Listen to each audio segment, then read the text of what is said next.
Girls have gotten the drill down. Nice and easy, I like it. You're spoiling me.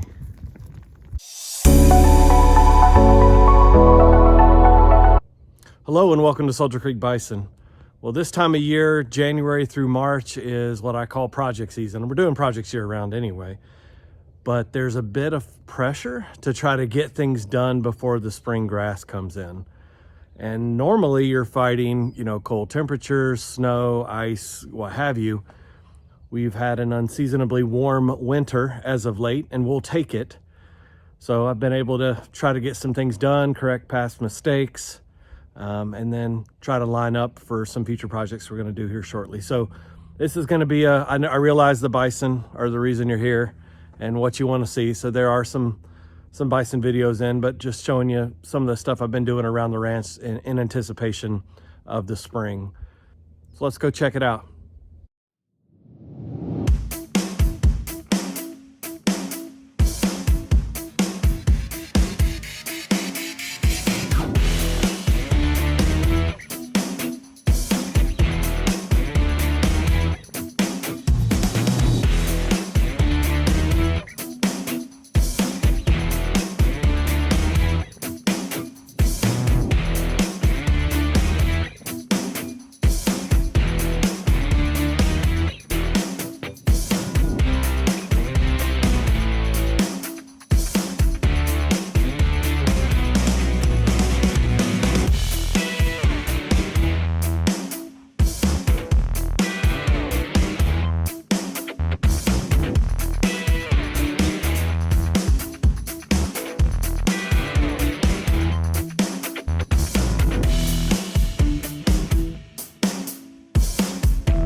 Well, boys, a waste of time or ingenious? I can put the protein tub there. I got my mineral. I can flip these things up and then drag it across the pasture and flip them back down.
Okay, before it thaws up and gets a little greasy, we're gonna try to get in here and get these holes drilled and anchor these things back in the ground. Hopefully the right way this time. Here we go.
My stupid shadow is right in the way.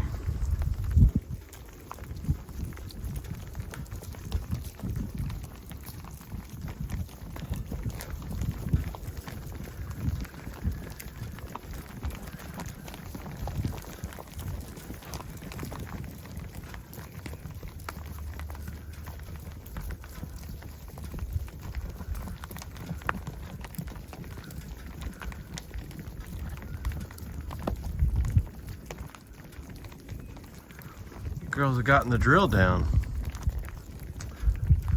Nice and easy, I like it. You're spoiling me.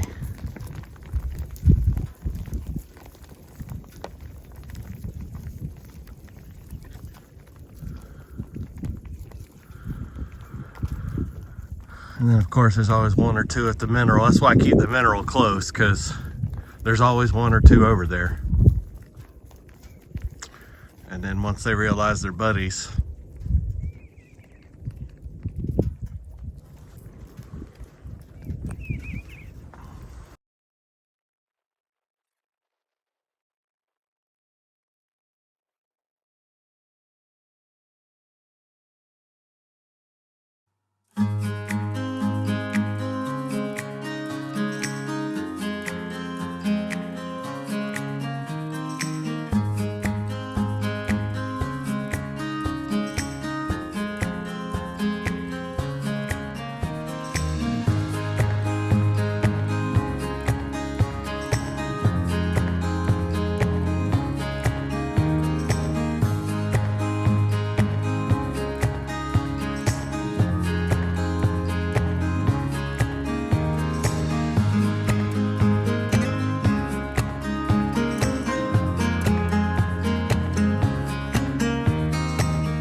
okay, here's a chance to kind of show you that mineral feeder in use, and a good chance to highlight 5 new heifer calves I bought in December. Try to get additional genetics in here. You know, the goal being a cow-calf producer is to wean higher weight calves every year. Now, one of the ways you do that is obviously through nutrition, but also genetics. So 3 of these are from High Plains Bison out in Kansas, and the other is I'm blanking on the name, it's 2 brothers out of eastern Colorado, just north of Lyman. All of their calves looked really good, so I snatched them up. But the mineral feeder works great, other than it being a little heavier than I'd like, and they still haven't figured out yet how to flip the lid on that blue one. So not sure if I need to take the lid off first so they know something's in there, and then they'll go after it.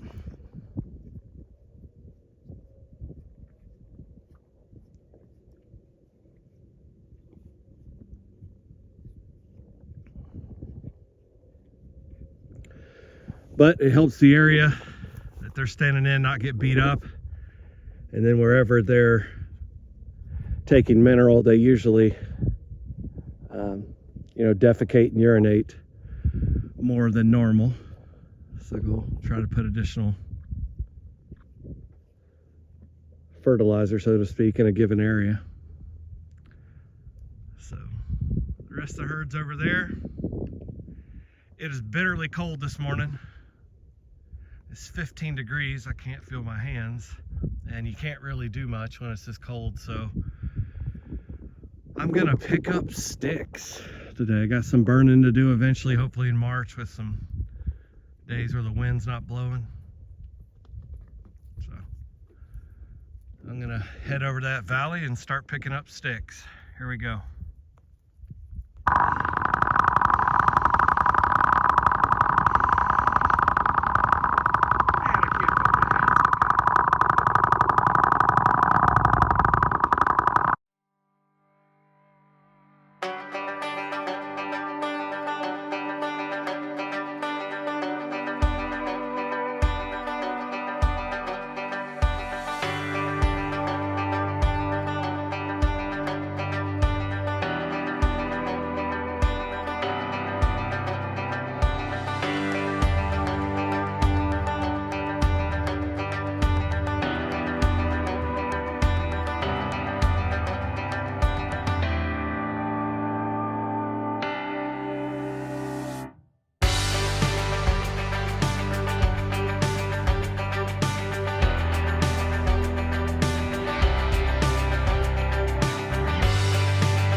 is a horrible tree.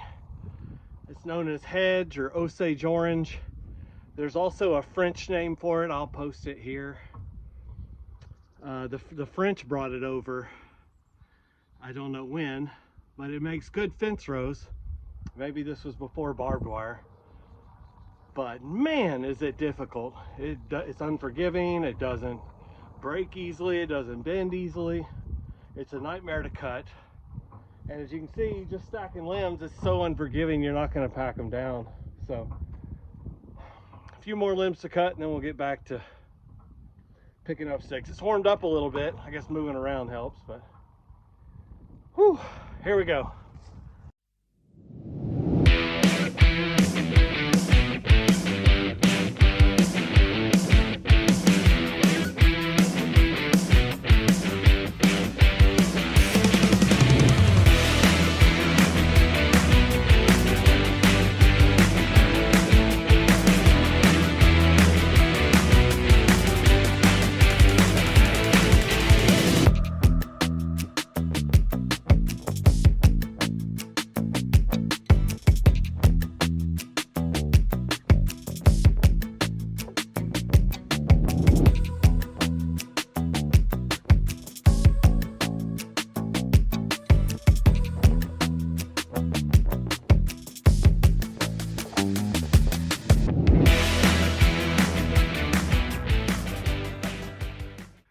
So I forgot to mention, there are some redeeming qualities to hedge wood.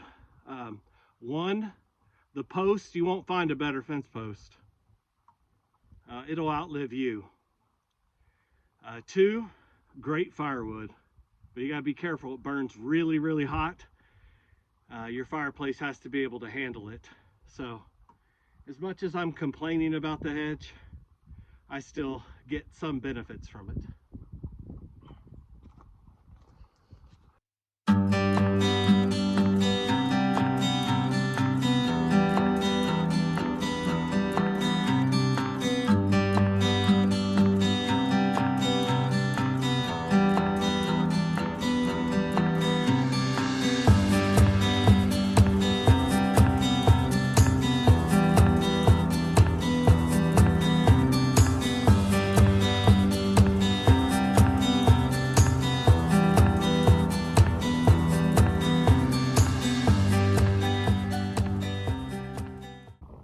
Okay, so I got most of the posts set. They're pretty strong. Before I pull the coated steel cable back up as a kind of a physical barrier, visual barrier, it's not electrified. I've also cut some sucker rod, 6 feet deep. I'm gonna use them like T-posts and it's just a visual barrier. Just keeps them hopefully from wanting to go through it when this grass starts growing up in the spring. So here we go. Let's put some in the ground.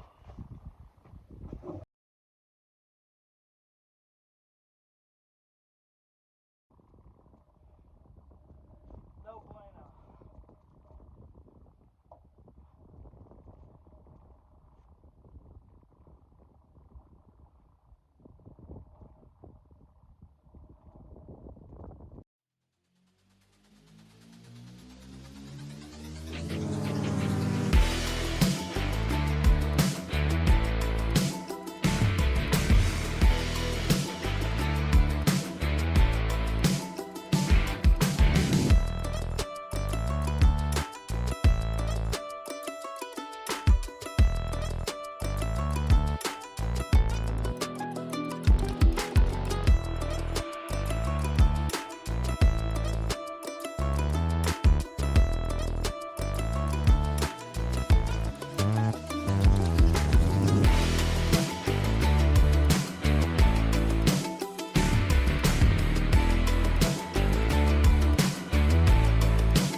Okay, running out of sunlight. I'll come back and finish it tomorrow.